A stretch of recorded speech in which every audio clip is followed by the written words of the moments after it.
할렐루야. 오늘도 기쁨과 감격이 있는 월요일입니다. 오늘 하루 성령의 임재로 충만한 하루 되시길 우리 주 예수 그리스도의 이름으로 축원드립니다. 3월 22일 월요일 아침 예배 사순절 29번째 날 성삼위 하나님께 올려드립니다.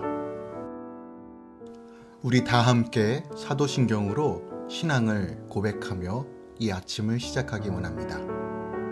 전능하사 천지를 만드신 하나님 아버지를 내가 믿사오며 그 외아들 우리 주 예수 그리스도를 믿사오니 이는 성령으로 잉태하사 동정녀 마리아에게 나시고 본디오 빌라도에게 고난을 받으사 십자가에 못 박혀 죽으시고 장사한 지 사흘 만에 죽은 자 가운데서 다시 살아나시며 하늘에 오르사 전능하신 하나님 우편에 앉아 계시다가 저리로서 산자와 죽은 자를 심판하러 오시리라. 성령을 믿사오며 거룩한 공예와 성도가 서로 교통하는 것과 죄를 사하여 주신 것과 몸이 다시 사는 것과 영원히 사는 것을 믿사옵나이다. 아멘. 오늘 하나님의 말씀은 요한복음 11장 45절부터 57절까지입니다. 요한복음 11장 45절부터 57절까지입니다. 하나님 말씀을 받습니다. 마리아에게 와서 예수께서 하신 일을 본 많은 유대인이 그를 믿었으나 그 중에 어떤 자는 바리새인들에게 가서 예수께서 하신 일을 알리니라. 이에 대제사장들과 바리새인들이 공회를 모으고 이르되 이 사람이 많은 표적을 행하니 우리가 어떻게 하겠느냐. 만일 그를 이대로 두면 모든 사람이 그를 믿을 것이요 그리고 로마인들이 와서 우리 땅과 민족을 빼앗아 가리라 하니 그 중에 한 사람 그해 대제사장인 가야바가 그들에게 말하되 너희가 아무것도 알지 못하는도다. 한 사람이 백성을 위하여 죽어서 온 민족이 망하지 않게 되는 것이 너희에게 유익한 줄을 생각하지 아니하는도다 하였으니 이 말은 스스로 함이 아니요 그해 대제사장이므로 예수께서 그 민족을 위하시고 또 그 민족만 위할 뿐 아니라 흩어진 하나님의 자녀를 모아 하나가 되게 하기 위하여 죽으실 것을 미리 말함이러라. 이날부터는 그들이 예수를 죽이려고 모의하니라. 그러므로 예수께서 다시 유대인 가운데 드러나게 다니지 아니하시고 거기를 떠나 빈 들 가까운 곳인 에브라임이라는 동네에 가서 제자들과 함께 거기 머무르시느니라. 유대인의 유월절이 가까움에 많은 사람이 자기를 성결하게 하기 위하여 유월절 전에 시골에서 예루살렘으로 올라갔더니 그들이 예수를 찾으며 성전에 서서 서로 말하되 너희 생각에는 어떠하냐. 그가 명절에 오지 아니하겠느냐 하니 이는 대제사장들과 바리새인들이 누구든지 예수 있는 곳을 알거든 신고하여 잡게 하라 명령하였음이러라. 아멘. 하나님의 말씀입니다. 오늘 본문은 예수님의 7번째 표적인 죽은 나사로를 살리신 사건에 이어 유대인들의 반응이 기록되어 있습니다. 이 표적을 앞서 나온 다른 표적과 마찬가지로 사람들은 이 기적을 통해서 예수를 믿게 하는 결과를 만들어냅니다. 그러나 다른 표적과의 차별점이 있다면 이 나사로의 부활 사건으로 인하여 본격적으로 예수님을 반대하는 사람들을 자극하여 이제는 주님을 죽이기 위해 구체적으로 모의하도록 만든 결과를 가져오게 됐다는 거예요. 물론 앞선 표적인 38년 된 병자를 치유하신 이적, 날 때부터 소경이었던 자를 치유하신 이적도 안식일 논쟁을 야기시키는 등 유대 종교 지도자들과 갈등을 일으키는 계기가 되었지만 나사로를 살린 이 7번째 표적은 예수님을 십자가 처형으로 이끌어가는 가장 결정적인 영향을 준 사건이라는 거예요. 이런 점에서 볼 때 표적은 분명히 신앙을 갖게 하는데 유용하지만 어떤 때는 오히려 예수를 적대시하는 결과를 낳는 한계도 지닌다는 사실을 보여주고 있어요. 즉 예수의 능력이 나타나 구원을 얻게 하는 곳에 사단의 방해도 그만큼 심화된다는 사실도 오늘 본문을 통해서 보여주고 있는 거예요. 먼저 45절부터 46절에서는 이 기적으로 인해 예수님께 등들었던 많은 유대인들이 이제 상당수 주님께로 돌아옵니다. 예수님이 기도하신 대로 많은 유대인이 그가 하신 일을 보고 그를 믿었으나 그 중에 어떤 자는 예수께서 행하신 일을 바리새인들에게 가서 알립니다.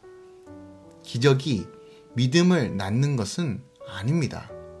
하나님 아버지께서 오게 하지 않으시면, 하나님 아버지께서 믿음을 주시지 않으면 그 누구도 예수께 올 자가 없다는 진리를 분명하게 보여주고 있는 거예요. 내가 믿고 싶다고 해서 예수를 믿는 것이 아니라는 것이에요. 간박한 마음을 회개하고 기적을 보지 않고도 말씀을 믿는 자가 참으로 복된 자입니다.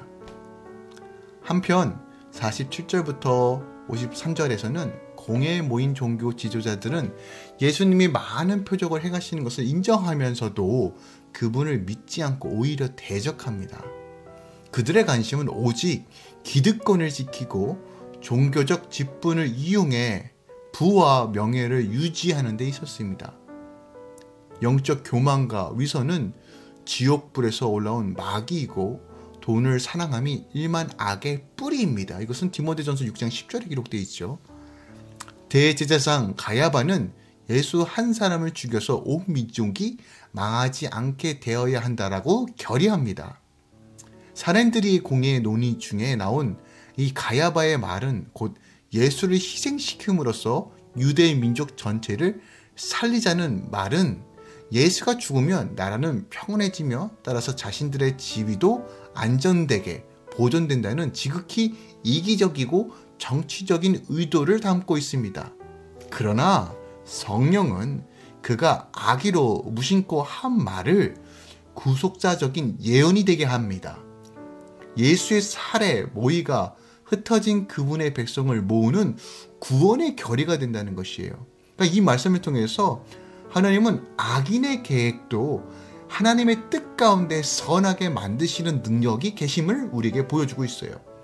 이 말씀을 통해서 우리는 주 안에서, 오직 예수 안에서 진리를 발견하며 내가 주 안에서 희생하고 온전하게 죽을 때 주님께서 허락해 주신 나의 가정과 나의 지경이 살아나는 놀라운 은혜가 있다는 사실을 오늘 본문을 통해서도 발견할 수 있다는 거예요.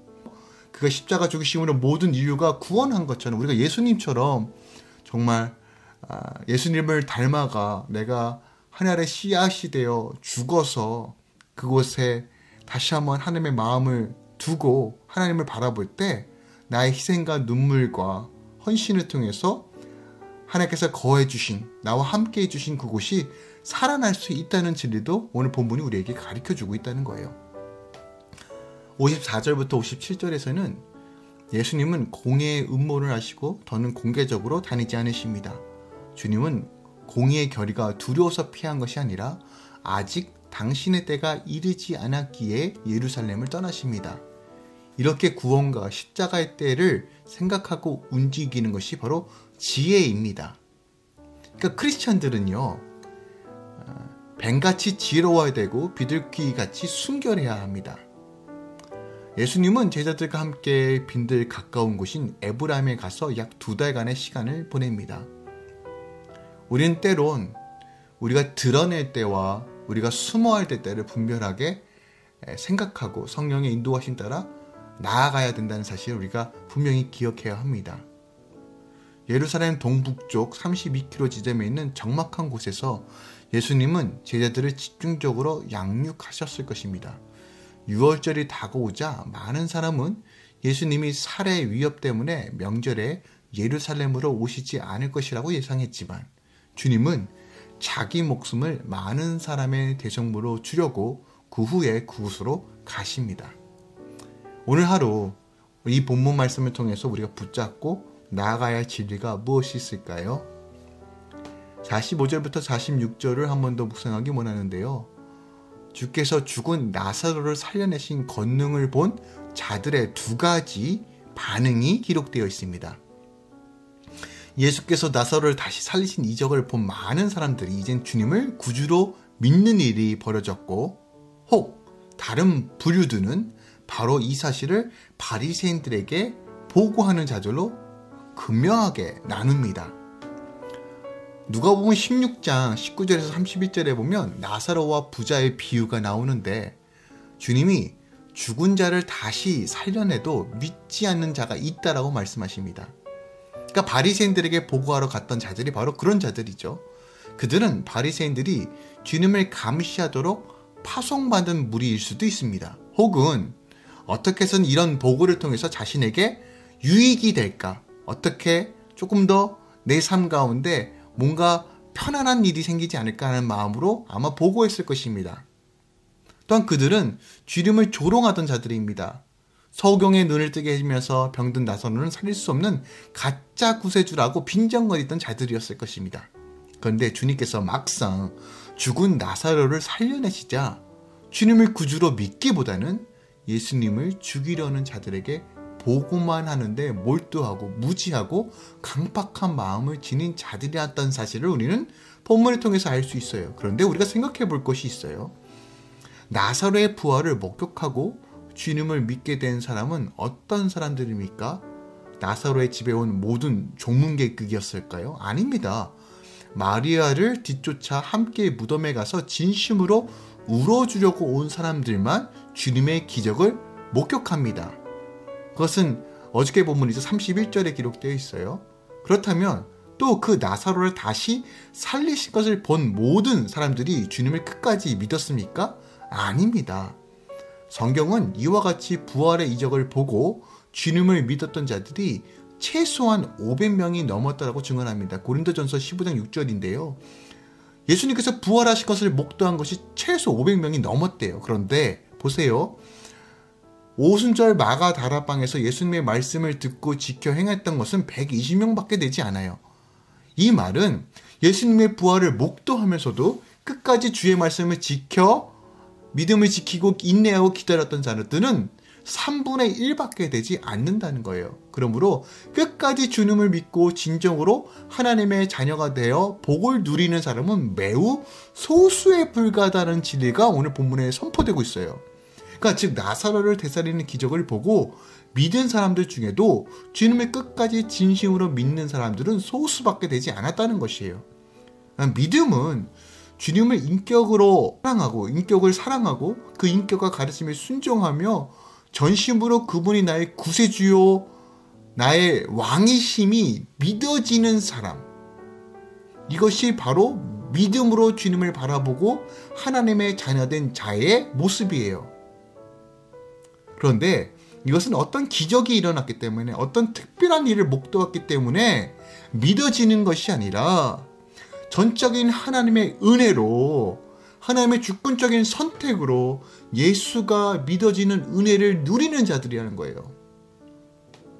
머리가 아닌 마음의 중심이 성령과 말씀으로 거듭나 예수님이 나의 왕이심이 믿어지는 은혜는 정말 놀라운 것입니다.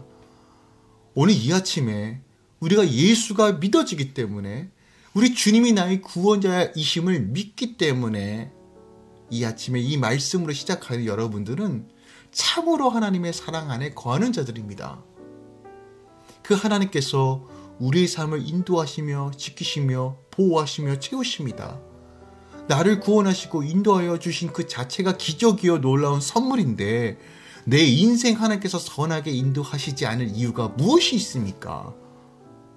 오늘 이 구원의 감격이 우리 안에 있음을 믿음으로 바라보며 오늘도 우리와 함께 하시는 하나님을 기대하며 부활의 능력과 영광이 여러분의 삶 가운데 충만하게 임하길 우리 주 예수 그리스도의 이름으로 축원드립니다. 그 능력의 하나님이 우리와 함께 하십니다. 함께 기도하며 우리 성령님 의지하며 오늘 이 하루도 믿음으로 승리하시길 우리 주 예수 그리스도의 이름으로 축원드립니다. 기도하겠습니다. 할렐루야. 주님 감사합니다. 우리 예수님이 나의 구세주요 나의 왕으로 믿어지는 이 사실, 다시 오실 왕, 나의 창조주, 나의 생명의 근원이신 하나님이 믿어지는 은혜를 허락해 주심에 감사합니다. 이것보다 더 큰 은혜와 기적이 어디 있습니까? 아무리 많은 것들을 목도하고 놀라운 이적과 놀라운 일들을 경험해도 불구하고 하나님이 믿어지지 않는 사람들이 있지만 우리는 그 예수가, 우리 주님이 나의 왕이심이 믿어지고 성령이 나와 함께 하심이 믿어지는 이 놀라운 은혜를 주심에 너무 감사합니다. 이 구원의 감격을 오늘도 붙잡고 오늘도 한 걸음 한 걸음 나아가겠습니다. 예수님, 오늘도 우리 삶의 왕이 되어주시고 성령님 더 충만하게 인도해 주셔서 하나님과 동행하며 이 사순절 기간에 그 십자가의 은혜와 감격으로 더 넘치도록 채워 주시옵소서. 오늘도 주님 그 부활의 능력과 건세를 우리를 붙들어 주시고 이기는 믿음, 승리하는 믿음, 선포하고 돌파하는 믿음으로 인도하여 주시옵소서. 주님, 이 아침에 주님의 몸된 가정을 위해 기도합니다. 이혜성, 이윤경 성도님, 또한 율로기와 성로기를 위해 기도합니다. 주님의 눈물과 기쁨과 감격과 놀라움으로 주의 가정을 덮어 주시옵소서. 예수 그리스도의 십자가의 보혈과 능력으로 덮어 주시옵소서. 언제나 하나님 중심, 예수 그리스도 중심, 성령 중심으로 날마다 걸어가며 어딜 가서든 하나님의 영광이 드러나는 가정으로 사용하여 주시옵소서. 특별하게 이 두 아들에게 하늘의 지혜와 계시의 영으로 부어 주시옵소서. 학업 가운데 이 세상의 지식을 취득하고 공부하지만 그것에 휩쓸리는 것이 아니라 하나님의 말씀으로 이 세상을 이끌어갈 수 있는 새로운 리더십으로 주님께서 은혜를 더하여 주시옵소서. 겸손히 하나님을 섬기며 성령의 능력으로 예수를 증거하는 아들로 주님께서 붙들어 주시옵소서. 강건한 믿음을 허락하여 주시옵소서. 예수가 믿어지고 예수가 삶의 주인이며 예수 그리스도만이 전부라는 그 진리가 더 깊이 새겨질 수 있는 은혜, 성령으로 충만해지는 은혜를 허락하여 주시옵소서. 이제는 우리 주 예수 그리스도의 은혜와 우리 하나님 아버지의 놀라우신 사랑과 성령님의 내주교통 충만 역사하심이 오늘도 구원의 감격과 은혜를 주시는 그 하나님, 이것을 붙들고 오늘도 믿음으로 걸어가는 모든 주의 자녀들의 삶 가운데 그 사랑으로 충만하게 채워주시고 성령으로 충만하게 채워질 것을 기대하며 나아가는 모든 성도들의 삶 가운데 이제로부터 영원까지 함께 있을지어다. 아멘.